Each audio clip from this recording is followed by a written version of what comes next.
Here in this video, let us take a look at how to run a DC motor from the AVR.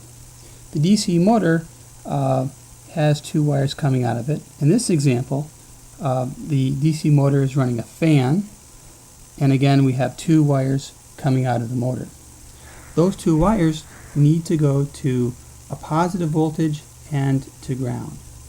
And to do that, using the AVR Studio and the AVR chips, we're going to use the AVR chip to control the DC motor. So the Tiny 13 or the 328 is going to come in here on the left. It's going to have its PB0, port B, bit 0. That bit, that single bit, will control whether the motor is on or off. But we can't connect the Tiny 13 directly to the motor. We need to have a transistor between the two, and that is because the motor takes too much current for the Tiny 13 to drive it directly. So from the diagram here, we see that the Tiny 13 or the 328 on PB0 will output either a 1 or a 0, which goes to a 1K ohm resistor and in turn goes to an NPN transistor. The NPN transistor is on if PB0 is high, and the transistor is off if PB0 is low. So that means if the NPN is on, then the ground here on the emitter is connected to the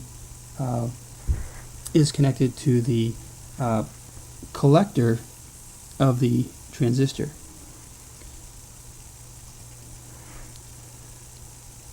So once again we have, here's the emitter of the NPN, it goes to ground, here's the collector of the NPN, and it goes to one end of the motor.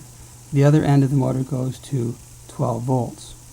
So when PB0 is a high, the NPN is on and the ground is connected to the collector, which then connects the ground also to the motor, and the motor will run.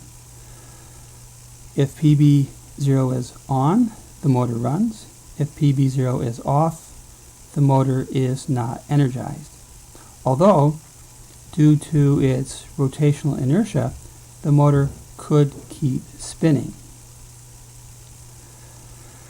So what we do to run the motor at different speeds is we send in a PWM signal, a pulse width modulated signal, like this one right here.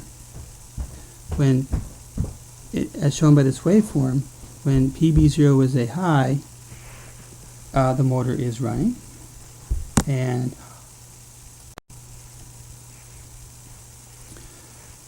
also here when PB0 is a low, the motor is coasting. So again we have driving the motor, coasting, driving the motor, coasting. If we do this fast enough, we will not perceive that the motor is being pulsed. We will perceive that the motor is running at a constant average speed. The average speed of the motor will be the average voltage that it gets.